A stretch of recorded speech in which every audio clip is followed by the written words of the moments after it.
Bienvenue à tous sur notre chaîne YouTube. Aujourd'hui, nous vous invitons à plonger dans une histoire captivante qui traverse les siècles et les frontières du Burkina Faso moderne, l'épopée de Yeninga, la légendaire princesse amazone. Yeninga, Poko de son vrai nom, est née dans la ville de Gambaga, au nord du Ghana actuel, entre le XIe et le XVe siècle.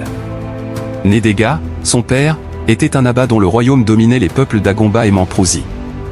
Il régnait avec autorité et justesse, assurant la prospérité de son royaume.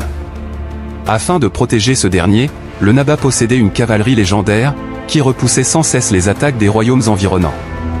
La princesse était le premier enfant du roi, qui désespérait d'avoir un héritier malgré ses nombreuses épouses. Même s'il fut déçu de ne pas avoir d'héritier mâle, le roi aimait sa fille plus que tout, car elle était celle qui lui ressemblait le plus. La jeune fille, quant à elle, avait une passion pour les animaux et en particulier les chevaux. Mais elle désespérait de ne pas pouvoir les monter comme les hommes, car elle était une femme et sa place n'était pas sur le dos de cet animal. Ainsi, elle fit son initiation afin d'intégrer la communauté des femmes, tout en souhaitant faire partie de celle des hommes qui peuvent chevaucher, partir en guerre et ne sont pas astreints aux tâches ménagères. Le tempérament ardent de la jeune princesse la poussa à braver les interdits et elle demanda à son père l'autorisation de chevaucher à ses côtés.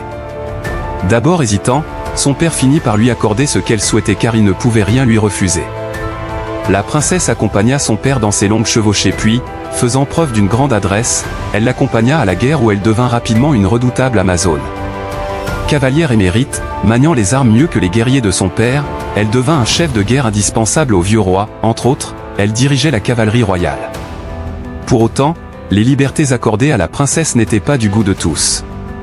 Mais Nédéga balayait les critiques, préférant garder sa fille, devenue indispensable à son armée, auprès de lui.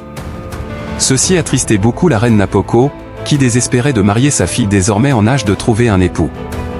Bien que féroce guerrière, la princesse n'en était pas moins devenue une belle jeune femme, fine et élancée. Son surnom de Yeninga qui signifie « la mince » en était la preuve. De nombreuses grandes familles des royaumes environnants souhaitaient l'unir à leur fils.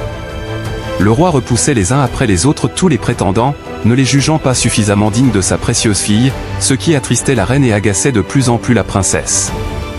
Un jour, ne supportant plus l'attitude de son père, Yeninga sema des graines de gombo dans un champ, les fit germer et mûrir, puis laissa pourrir les pousses.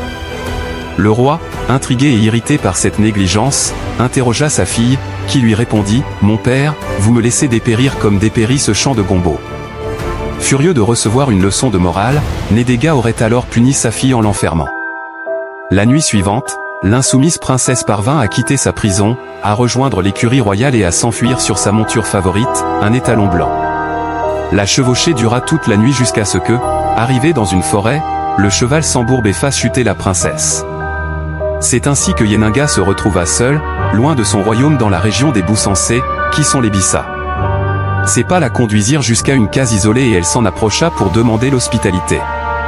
Son occupant, un jeune chasseur du nom de Rialé, qui était Boussanga, lui offrit bien volontiers le gîte et le couvert, croyant dans un premier temps avoir affaire à un jeune homme car il n'avait jamais vu, jusque-là, de femme chevauchée. Épuisée, la princesse s'endormit rapidement. Le lendemain, les deux jeunes gens purent découvrir leurs identités respectives, elle princesse amazone, lui chasseur de sang princier.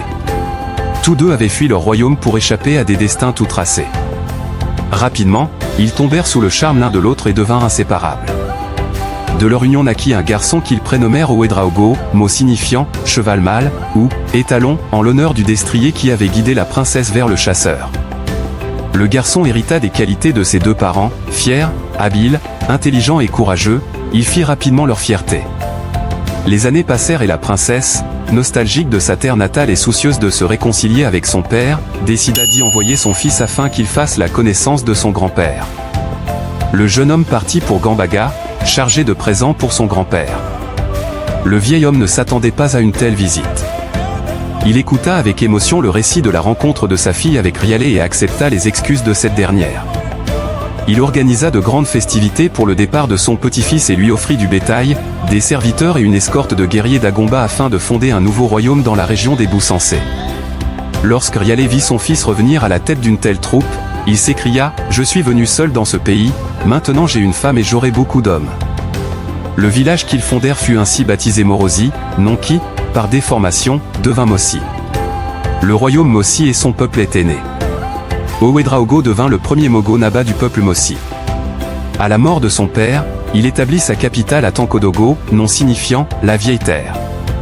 Il eut plusieurs fils, Naba Zougrana, qui lui succéda, et Nabarawa, qui fonda un empire Mossi allant de Pugo, Po, à Doubaré, le Rawatanga. Yeninga et Rialé auraient eu un autre fils, Jabalompo, ou Diabalompo, qui serait le fondateur de la dynastie Nungu au royaume gourmandché de Fadan Gourma. Tous les Mogo Naba qui régnèrent sur les royaumes Mossi, jusqu'au Mogo Naba actuel, sont des descendants agnatiques de Ouedraogo, le fils de Yeninga. Yeninga et sa légende restent très présentes dans le Burkina Faso actuel, dont les Mossi sont la population majoritaire. L'emblème national du pays, représenté sur les armoiries, est l'étalon blanc qui guida la princesse. Elle est aussi l'emblème du Parlement à l'Assemblée nationale burkinabé. Dans le monde du cinéma, la plus haute récompense décernée lors du Festival panafricain du cinéma et de la télévision de Ouagadougou, FESPACO, au Burkina Faso, est l'étalon de Yeninga, en or, en argent et en bronze. Nous arrivons à la fin de notre histoire et si vous avez aimé la vidéo mettez un gros pouce bleu, abonnez-vous sans oublier d'activer la cloche de notification pour découvrir plus d'histoires fascinantes et n'oubliez pas de partager cette vidéo avec vos amis pour perpétuer cette légende. Merci d'avoir regardé et à bientôt pour de nouvelles explorations historiques et culturelles sur notre chaîne.